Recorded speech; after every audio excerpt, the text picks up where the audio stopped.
Now, if the Society of the Sons of the Revolution took 7 or 8 years to develop, what was Stevens doing in that interim years, a little before and a little bit afterwards? I said he could have been a, quote, trust fund kid, which means his family was rich enough that he really didn't have to work too hard. But this guy was a worker bee.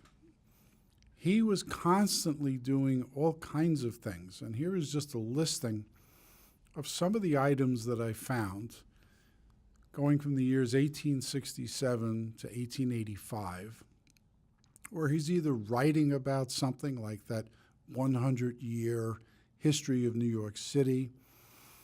He's doing obituaries with famous people or people connected with the revolution.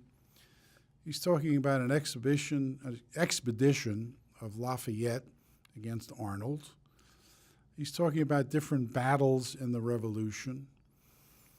He's talking about Yorktown. He's talking about the Ledyard family. Remember, he came from the Ledyard family.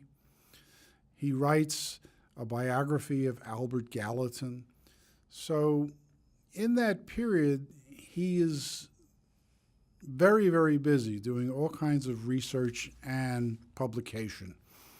Where's he getting all this information? Well, his old friend Kelby over at the New York Historical Society. To sort of get ready for forming the Sons with the centennial of Yorktown, which is the last major battle of the war. He does that by producing a handbook, which I bought on eBay, by the way, a copy. And in the handbook, he has the history of the battle. He has the chronology of all the different centennial events, because that was a big centennial celebration in Virginia, and a topical guide of the area so that people could go out to the battlefield and better understand exactly what happened there. And then it was published. In 1882, a year later, the city of New York is beginning planning for a grand celebration, actually celebrations, because there's going to be several of them, to mark the centennial of Evacuation Day, which is November 25th, 1783. That is actually when the last British soldier and sailor left American soil. So that's the end of the Revolutionary War, when the last British soldier left. If you think about it, Yorktown was 1781. Why did it take almost 2 years? Well, this is 1700s. There's no fast method of communication. They also had to have a peace treaty developed, Treaty of Paris. So negotiations had to go on. Things had to be put in place in New York and in the New York area to allow for the orderly evacuation of troops. People had to be appointed. People had to come over from England. The loyalists that were in Manhattan had to be evacuated. Some of them went to the Caribbean. Some of them went to London. And some of them went up to Nova Scotia. So it took that long to finally end the war. The city appointed John Austin Stevens to accomplish putting together all of these celebrations, and they gave him at the time the extravagant sum of $20,000 to pull it off. Stevens, who wanted to absolutely get it right, did extensive research. And who did he go to? He went to William Kelby. And he researched the period of November 25th, 1783, but also a year or two before, to show how the whole thing evolved.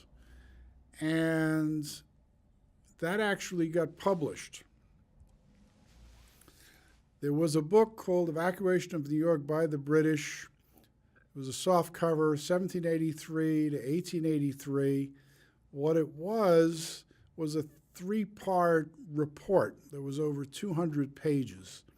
The first part of the report was the history, to bring everybody up to date. The second part was actually what happened on the centennial day In other words, it listed the parade, it listed the order of march, it had who sat where, what badges what people wore, who attended, and so on. And it was a long parade. It lasted for 7 or 8 hours. And this is in November, so it was kind of cold. The last part dealt with the speeches that were given that evening at the various fancy hotels by different groups of people, the actual reports from newspapers and periodicals of the day. So it was a very comprehensive report. You can still buy a copy of the first part of it because that's still published. The committee itself had a medallion struck, and on the front of it you can see the statue of George Washington, and that's the statue that sits in front of Federal Hall. It was dedicated on that day, meaning November 25th, 1883. And then on the obverse, you have 3 circles, and it was a beautifully struck coin. Here you can actually buy a reprint. It's reprinted by an outfit called the Hope Farm Press, and if you really wanted to learn about the original evacuation day, you would go read this particular article because it's still relevant today. The plans involved an extravagant parade, various dinners and elegant venues, the dedication of the statue of Washington, which was done by John Quincy Adams Ward. This now sits in front of Federal Hall at Wall Street where it intersects Broad. On the left is the formal invitation to the Cincinnati of South Carolina to attend this event. Presidents went here, governors of states went here. It was a big, big deal. And Stephen's idea would be the evening climax would be to form his new society at a grand turtle feast banquet, which he was going to hold in the long room of Fraunces Tavern, New York's oldest building, but not oldest in continuous use, because there were a few fires. And he was going to do it on the evening of November 25th, 1883, and bring back to the world his Society of the Sons of the Revolution, which he had sort of begun 8 years prior. Here's an interesting photograph. It's prior to 1888. How do I know that? Well, if you take a look, you can carefully see all these telegraph poles. In 1888, there was a major blizzard, which basically paralyzed the city for a week. And a lot of those wires came down and were very dangerous to the public. So the city fathers passed an ordinance that in the future, all these wires had to go underground. So if you can see poles, you know you're prior to 1888. The other interesting thing is you can see that really there's no building except the one in the background there that's taller than 5 stories. Why? Because we don't have steel cage construction yet, and Mr. Otis hasn't really made his elevator very popular yet. This photograph was taken where Broad Street, which is the one looking straight up, intersects Pearl Street. And right on the corner there, you see a nice, square, boxy, 5-story building. That's Fraunces Tavern.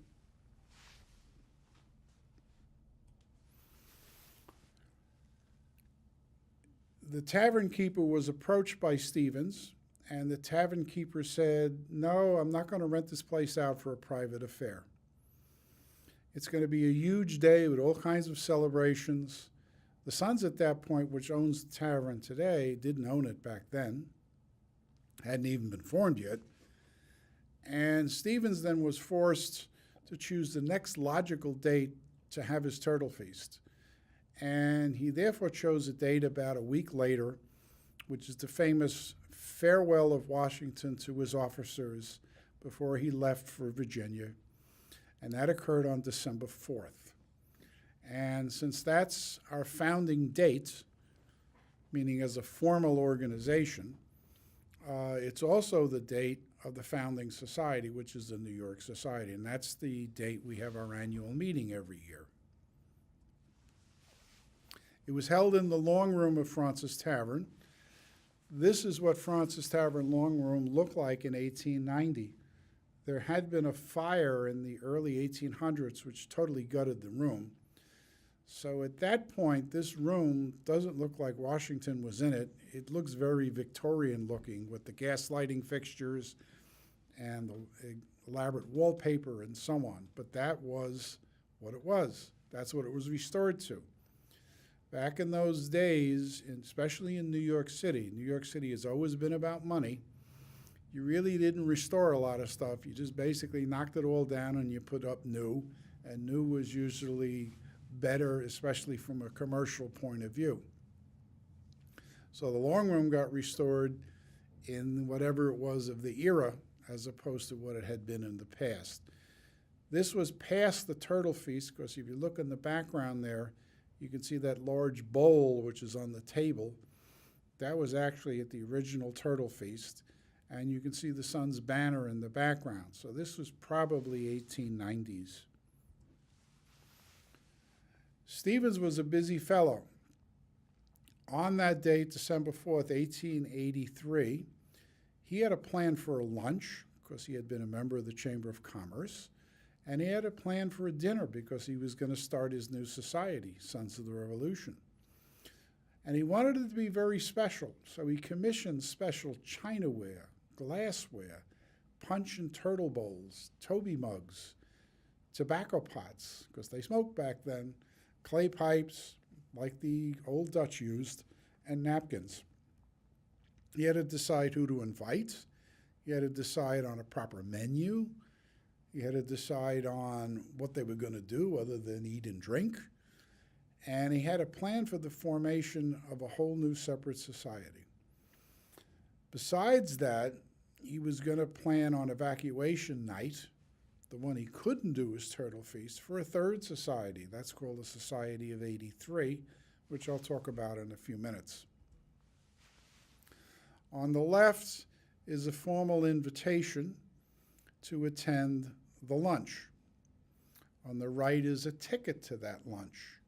And this was both to honor the formation of the Chamber of Commerce. The Chamber of Commerce in those days was down on Liberty Street, and you can see a picture of it there. It's this very Louis XV looking building.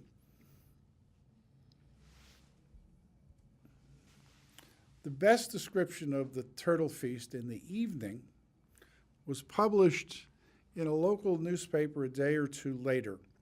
If you want an accurate description, line by line practically, as if they had a tape recorder there, of the entire feast, then you go to the New York Times, because that practically took up the whole front page. But this is a nice condensed version, and they gave a nice sketch. A historical Turtle Feast.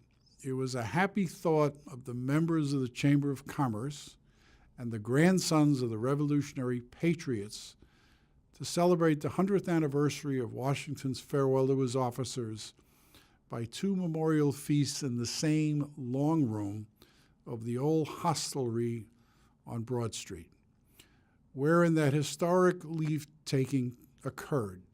These quaint commemorations were held at noon and in the evening of the 4th instant, and were especially the latter, one of the, quote, grandsons, quite in the old-time spirit.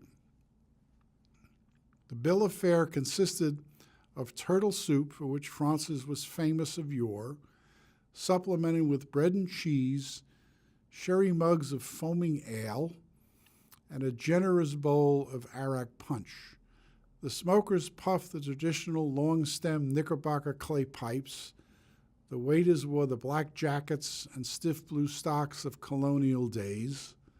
The walls were hung with flags and holly. Remember, it's near Christmas time. And the old bronze fireplace was filled with glowing coals, giving the air of hospitality and cheer to the time-honored banquet hall, meaning the Long Room.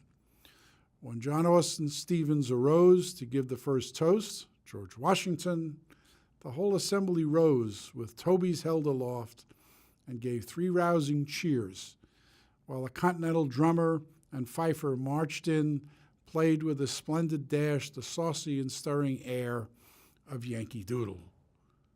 "Who was Washington?" called out the toastmaster. "First in war, first in peace, first in the heart of his countrymen," rang the reply, shouted in a thundering chorus that rattled the narrow windows and made the crisp holly leaves and flaming berries dance on the wall. Mr. J. Beecher Miller, a grandson of General DeWitt, read a letter written by Mayor Duane to his wife on the 5th of December, 1783, describing Washington's affecting farewell. Patriotic ballads were sung and speeches were made. The fife and drum were called in to requisition again and again. Long pipes were filled and refilled from huge earthen jars and lighted from an antique old lamp. The jollification ended with a grand march around the table and the singing of Old Lang Syne. Each guest received a memento of the old-fashioned plate, a soup bowl, a toby, and a napkin bearing the profile of Washington. So, special glassware, special accoutrements, a order to follow. There you can see Stevens standing in the room. You can see the fife and drummer in the background. You can see the tobacco pots. There's a fellow stuffing tobacco. You can see them smoking the pipes. You can see there's one fellow holding his Toby mug, which probably had some ale in it. You can see some Stilton cheese on the table, which was a favorite of Washington, and also some Madeira wine. The whole thing was carefully researched and carefully done to help look at what they did in colonial times. These are original examples which are in the collection of Francis Tavern or the Sons. On the top, if you went to the evening fest, you got Washington on the turtle bowl. If you went to the luncheon, which was the Chamber of Commerce, you got a green turtle. All these were specially hand-painted, and the bowl on the bottom contained the turtle soup. So you would go over with your bowl, your little one, you dip it in the big bowl, and that's how you would fill it up.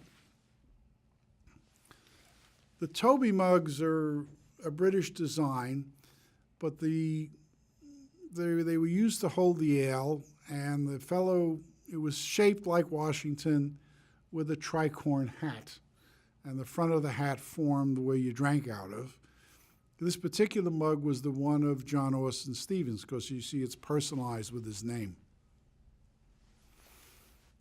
2 tobacco pots, one for lunch, one for dinner. The lunch one on the right, it says Memorial Lunch. The one on the left, it talks about Washington's farewell. In both of them, you can see crossed clay pipes on the side of them with the dates 1783 and 1883. And then the monogram. If you look carefully, you can see the J, A, and the S of John Austin Stevens. Also special glassware for the wine and decanters. All this in the collection of the Sons. The napkins were kind of useless as napkins because they really were meant as mementos and had an image of Washington on them. The punch bowls, which look black in the slide, are a beautiful cobalt blue.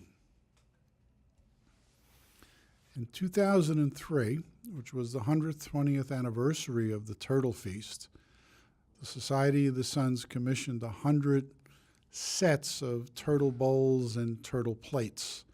It was done by the Picard China Company of Chicago, which Picard, by the way, also has made china for the White House. All the writing on there is decal, but it's pretty close to the original, even though the originals were all hand-painted. At the original Turtle Feast, Stevens had an agenda, so he handed out sheets of paper which had his agenda on it. The first sheet that was handed out basically was a reprint of an article from the Rivington Gazette of December 6th, 1783, describing the events of the farewell at Fraunces Tavern.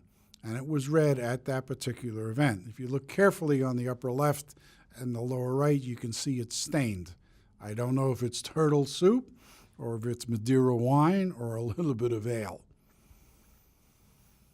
Here is more heavily stained because this was actually a toast sheet that was used. And of course, they used 13 toasts. Now, on the original evacuation day, which was November 25th, 1783, there were 13 toasts given. And there was a dinner at Fraunces Tavern. That dinner was given by the then colonial governor Clinton to honor Washington. And they did have 13 toasts, and they did give them, and we know exactly what those toasts were because it was published the following day in a newsletter. Again, that newsletter is in our collection at Fraunces Tavern. On December 4th, we're talking about the farewell of Washington.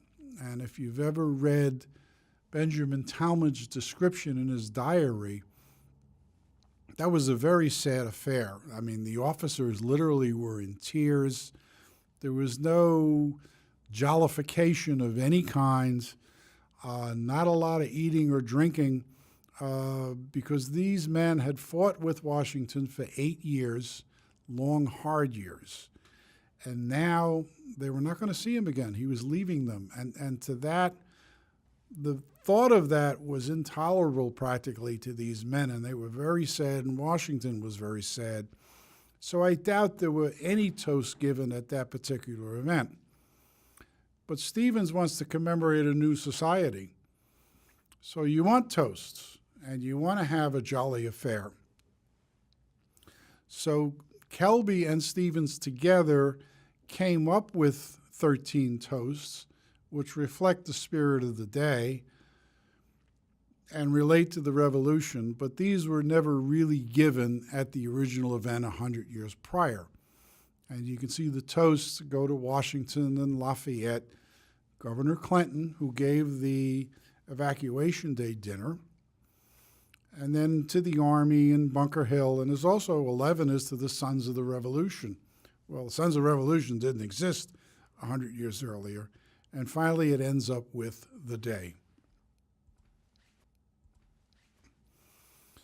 There was a song that was sung. It was called the Continental March. And if you think back to the Revolution, or you think really of other wars, like you think of World War I or World War II, there are always songs associated with those particular wars that were done to commemorate those wars or were sung during that time.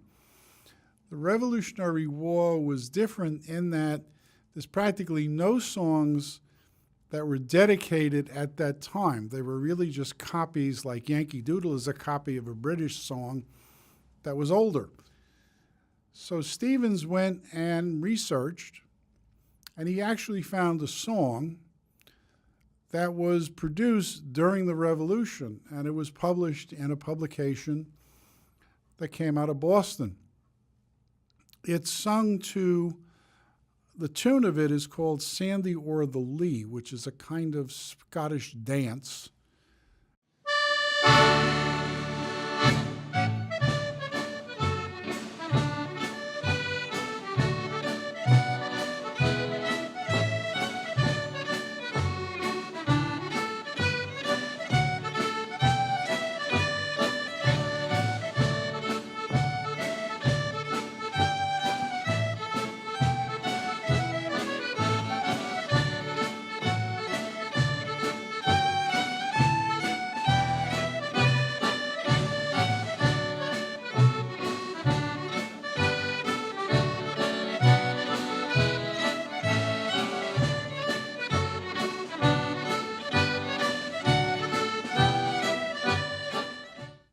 That one is the toasts.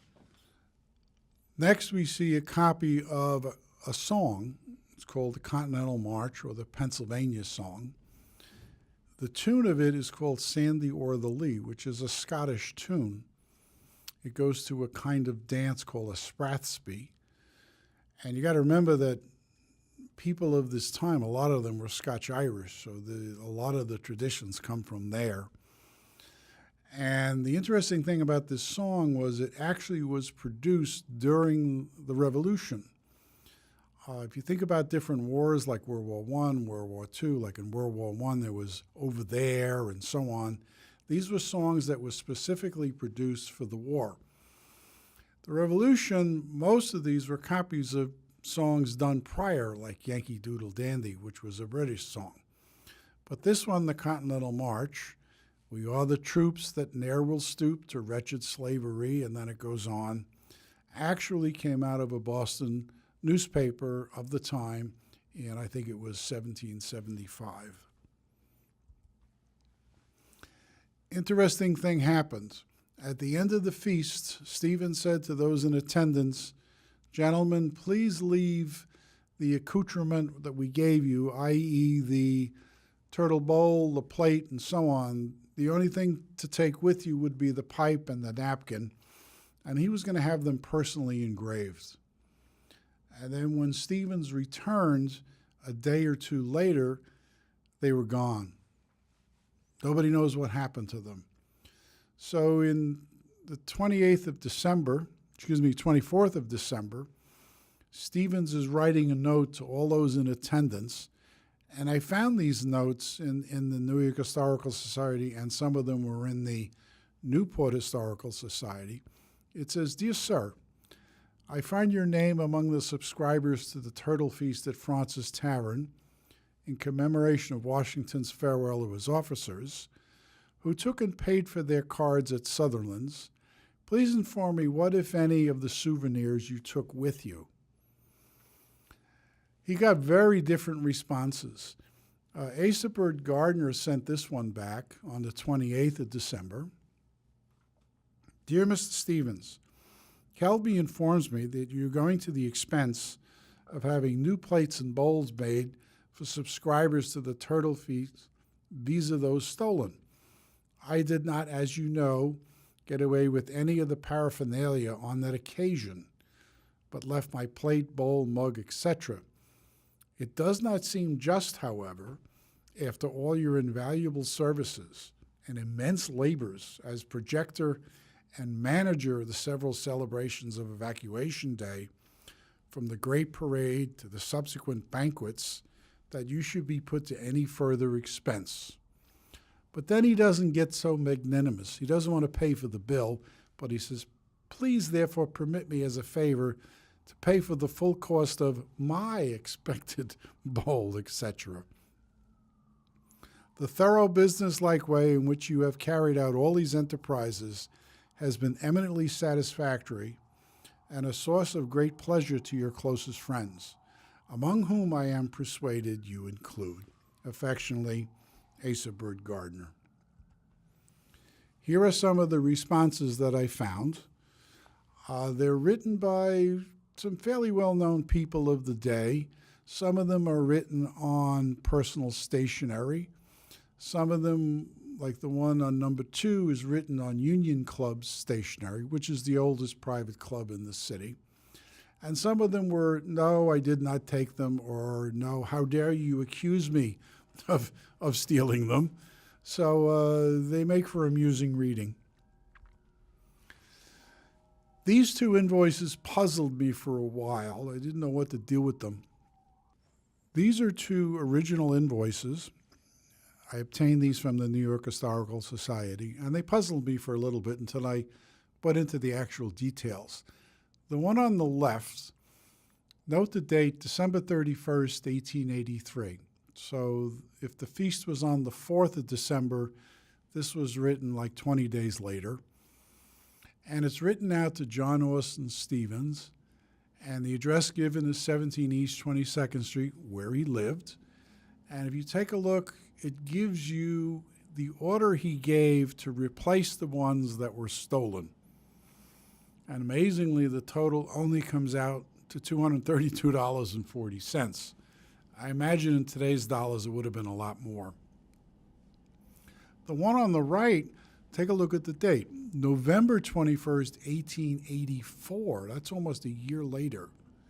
And it's written not to Stevens, but to the Chamber of Commerce. And again, it lists a bunch of things, but I believe these were ones that were done for the lunch.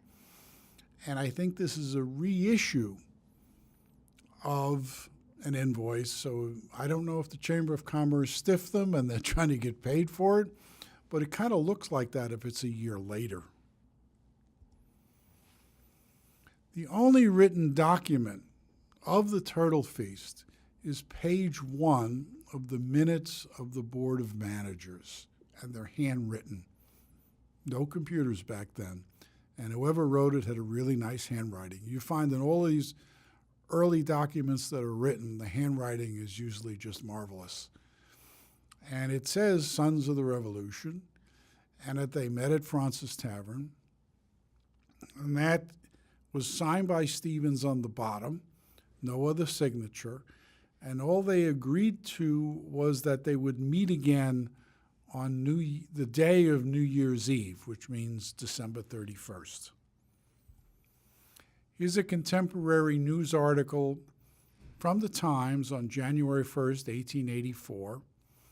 A number of gentlemen met yesterday afternoon in the dining room of the historic Old Fraunces Tavern, Broad and Pearl Street, to organize a society suggested by Mr. John Austin Stevens at the dinner given on December 4th in commemoration of Washington's farewell to his officers, to be called the Sons of the Revolution. Then it gives a whole listing of all those who attended, some of them who we call founders, some of them were guests.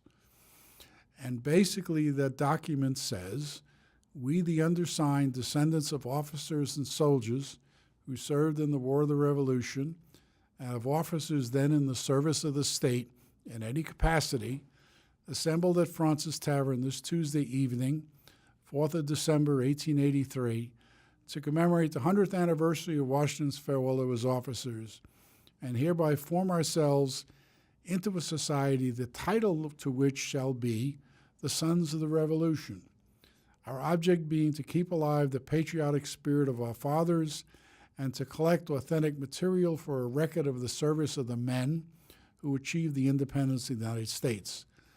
We will meet together at this place to agree upon a constitution and to elect officers on New Year's Eve at 5 o'clock. The Society of 83. This is the third society that Stevens founded. And he did found it, remember, he couldn't get Fraunces Tavern on the evening of Evacuation Day to hold the Turtle Feast. So instead, he formed a third society, the Society of 83, and he held it off-site at the Hotel Brunswick, which is up near Madison Square Park. It was purely social in nature. The descendants of New York families of 100 years ago, that's what you needed to be able to join. It would meet annually on Evacuation Day. Since it was social, there was no president. There would only be 250 members. Its purpose was to celebrate the regeneration of the city, to promote the good feelings amongst ourselves, and to keep alive a pride in the city and the patriotic spirit of our fathers. Evacuation Day was such a major holiday in New York City that it was greater than the 4th of July. And it existed with parades and dinners and so on all the way up to practically World War I, where we would celebrate the leaving of the British from the colonies. By the time World War I came around, it seemed a little seemly, and the British had become our allies at that point, that the holiday sort of fell out of disfavor. But at the time, in 1883, Stevens put this group together so that even if you had been a Tory, you could celebrate in New York Evacuation Day. And a description of all of that was published in the Times of January 2nd, 1884, because that's when they held their organizational meeting. It's interesting towards the bottom. We're talking about General Cochrane. He was invited to address the meeting. He arose carefully, he cleared his throat, and he remarked with much feeling, "I see the luncheon puncher waiting. I move that we adjourn." So you can say strictly social and fun. The founders, there were about 20 of them. So let's find out who these people were. We have now formed a new society, the Sons of the Revolution. We've had a grand turtle feast. There were more than 20 people that attended it, but some of them were friends and guests and so on. But the actual new members, there were about 20, and I call them the founders. They were men of means, they had money, and they had the power to influence politically. If they wanted to put, say, a statue of Nathan Hale, which they did, right in front of City Hall Park, they could pull it off. They were predominantly Anglican or Dutch Protestants, because that's where the people who were around New York City when the revolution and pre-revolution occurred. They were from the old families of New York, usually 3 generations removed from the Revolutionary War. To get into the Society of the Sons of the Revolution, you have to prove that you had an ancestor that was, quote, at risk. And nowadays, that might take you 5 or 6 generations to get there. Back then, it was easier because usually it was only grandpa or sometimes even the father who had fought in the revolution. So the timelines were a lot closer. They lived uptown, but uptown in those days was about Bond Street to 34th Street. And they tended to cluster towards the center of the island, Fifth Avenue. Nowadays, everybody wants waterfront property. On Manhattan Island back then, nobody wanted waterfront because that's where the docks were, that's where the ships and the stevedores, they were kind of gritty neighborhoods. The nicer neighborhoods are right down the center of the island, which of course is Fifth Avenue. If they did work, they worked downtown, City Hall and below. They were in the social register of the day, but the social register didn't really start until about 1888. They belonged to the private clubs of the day, both uptown and downtown. They were by and large college graduates, and that was from the Ivy League colleges. They had a firm commitment and passion for love of country and patriotism, and they were individuals who knew each other socially and or professionally. And they belonged to other genealogic and cultural organizations as well. Once you start joining a group like the Sons of the Revolution, you find you're qualified for a whole bunch of other groups. So many of the members belong to very different groups. And this particular group of people were very, very patriotic, because that was a patriotic time in our history. And they left their mark. If you go around and look at various parks in New York City, 2 of them that come to mind are Madison Square Park and Union Square Park. This is basically in the neighborhoods that they lived in. And if you go in those parks, you find all kinds of patriotic symbols. In Union Square Park, there is a huge, huge flagpole dedicated to an anniversary of the signing of the Declaration of Independence.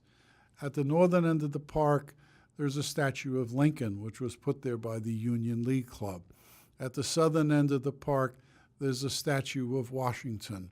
It's in the wrong place now because they moved it, but that was dedicated on an evacuation day. As a matter of fact, most of these tablets and statues were dedicated on evacuation day parades. In Madison Square Park, again, you've got many, many more patriotic symbols, some of them dealing with the revolution, some of them dealing with older times, but there's a lot of interesting stuff there. And it was put by the people that lived in those neighborhoods on or around the turn of the century.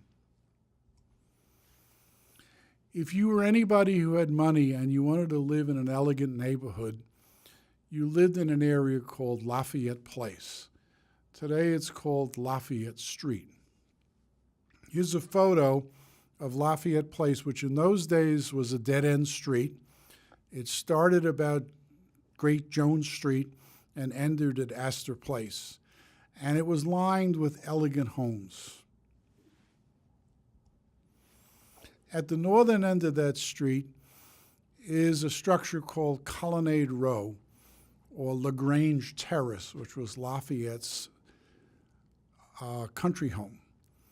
It was opened in 1833. It was designed by Alexander J. Davis. He also did Federal Hall. And it was originally intended to be elegant townhouse living in New York City. It was copied from similar residences which are found in London and Paris.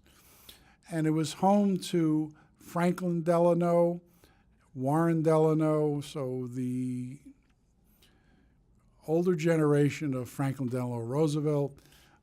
John Jacob Astor lived there. Across the street lived his son, where the Astor Library was.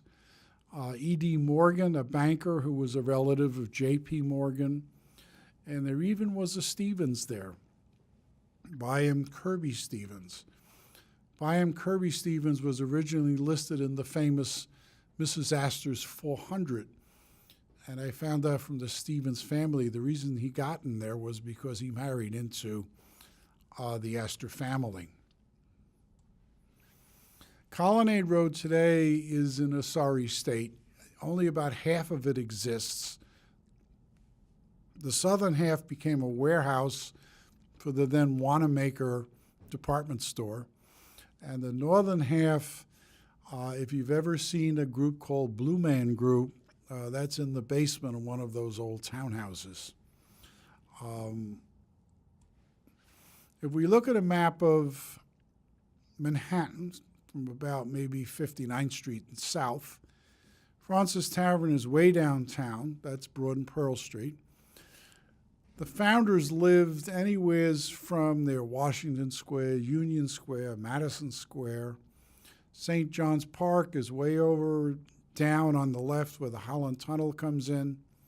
St. Mark's in the Bowery Church is over by 2nd Avenue near 11th Street. Hamilton Fish is close to that. Historical Society is close to that.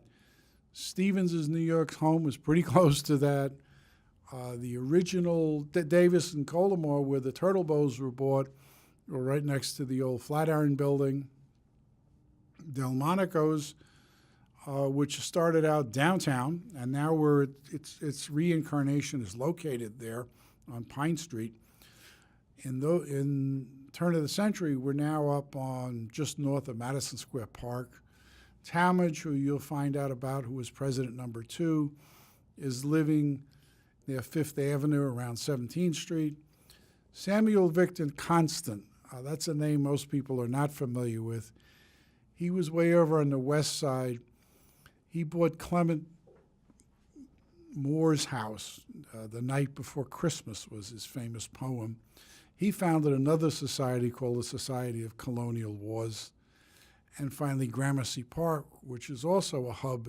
So all of these people, they worked together. They lived in roughly the same neighborhoods, all within walking distance of each other. Here's the first edition of the Social Register, which still exists today. And it's 1887.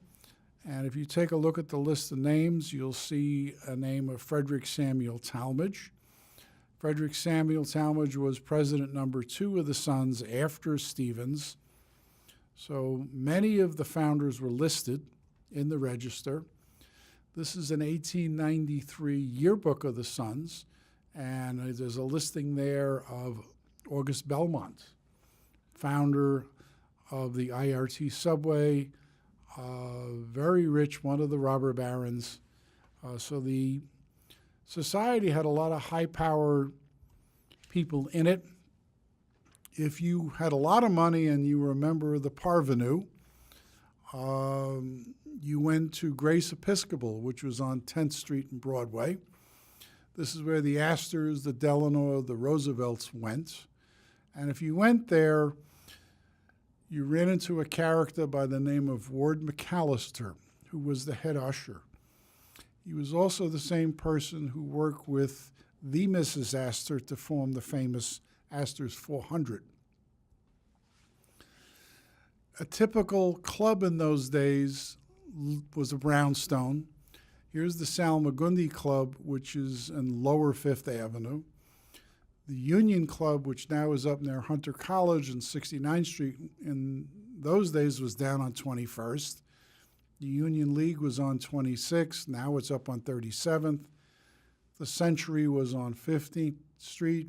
Now it's up near the Princeton Club on 43rd Street. So all the clubs were located where the people lived, and as the people moved uptown, the clubs tended to move uptown with the people. But let's get back to our story. In 1884 in April, the group met again, and we got a society, but we got a lot of things to finish to make it a real society. So in April 20th, 1884, about 50 of them met. They adopted a constitution, which they had written between the first of the year and then. Stevens was elected the first president. General John Cochran became the vice president. And the board of directors was Frederick Talmadge, who will become president number 2. Mortimer Montgomery, who was almost like a son to Stevens, and the two of them had a wonderful relationship. And of course, Asa Bird Gardner, he's floating around. And there also were provisions in that Constitution to form sister societies. In other words, you'll see Pennsylvania comes along a little bit later, and so on. And at the Turtle Feast, they had special chinaware and bowls and all of that. This one in April is a business meeting, so basically it's bass ale and chicken salad. In Francis Tavern, originally in the Long Room, now it's up in the Sun's Gallery, is a founder's plaque that lists the original list of officers that were found in that New York Times article that I just showed you. You'll notice it says instituted 1876, so they really did meet, and incorporated 1884. That's when they were incorporated as the state of New York as an organization. Here's a photograph that was taken in 1893, a little bit later. It shows the old Long Room. You can see the big turtle bowl sitting on the table. And Stevens is there, Montgomery is there, Talmadge is seated at the table with the top hat, and the third guy on the left there with Washington behind him, that's Asa Bird Gardner. After the Constitution and the bylaws were approved, the Sons are now a real society. It was incorporated on May 3rd, 1884, under the rules of the state of New York. We finalized how you could join it. Dues were being collected, gatherings were planned, membership began to grow slowly. This particular group of men wanted very slow, controlled growth of the society. They just didn't want to open up to anybody.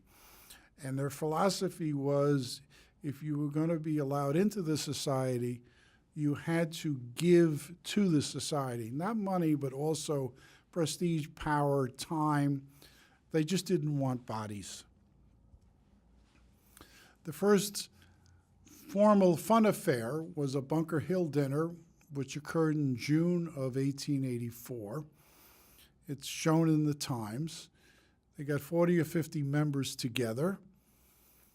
Talmadge presided. Stevens wasn't around. And toasts were given by various people, and some of the toasts were to Washington, our forefathers, our foremothers, the French allies, the defeated British, the Sons of the Revolution, and the Sons of Cincinnati. In order to be a real society, All of these groups have a seal, an insignia, and so on, the things that make it a society. So here is an original artwork of our seal. On the lower right-hand corner, you can see it's signed by Tiffany. Essentially, it's circular. You've got 13 stars on the top of the circle, and on the bottom of the circle, Sons of the Revolution. It was submitted in 1884 and adopted by the Board of Managers. It shows two dates on it, 1776 being the formal start of the American Revolution, and 1883 being the formal start of the Society of the Sons. It shows a figure of a Minuteman in Continental uniform who's climbing a ladder that leads up to a belfry.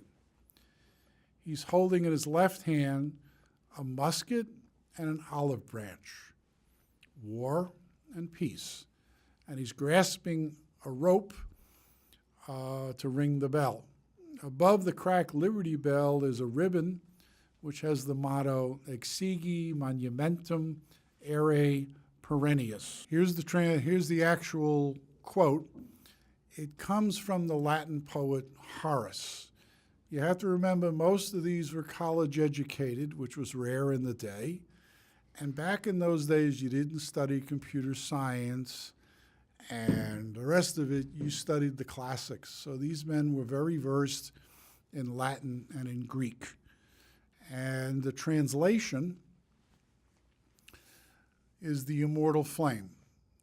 Exegi monumentum means I have finished a monument more lasting than bronze and loftier than the pyramid's royal pile, one that no wasting rain, no furious north wind can destroy, or the countless chain of years and the age's flight.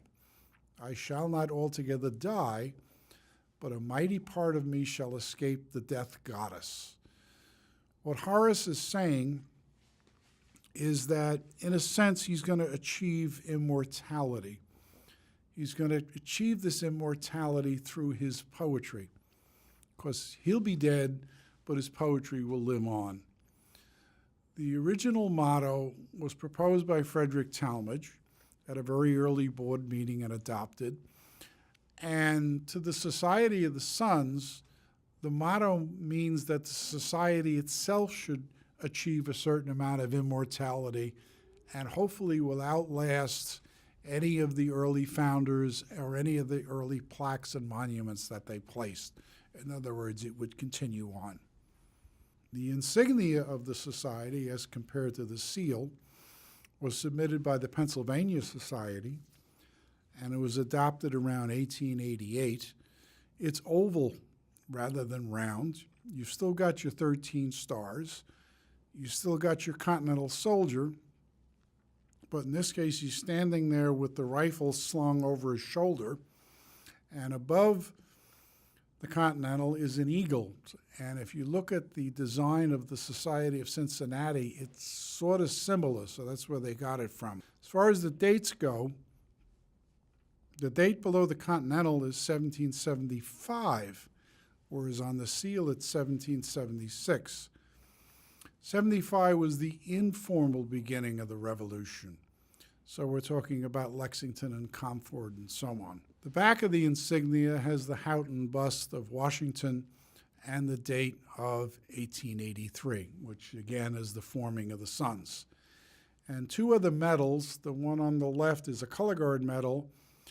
It uses the insignia as its basis, and the one on the right is the Stewart's medal, which uses the seal. We also have a society flag. That's the original prototype flag, which I bought on eBay. You can get lots of things on eBay. You've got two colors. You've got the blue and the buff of the Continental uniform. And in the flag, you basically also have the insignia. And remember, the insignia came out of Pennsylvania, and so did the flag. Each of these genealogic groups have a little rosette that you wear on your lapel, and the rosette contains the society colors, the blue and the buff. The earliest Constitution and bylaws that I could find was published in January 1st, 1885, but in the record, as I mentioned, the first Constitution came along in 1884, but they kept revising it as they went. And that's the end of part one.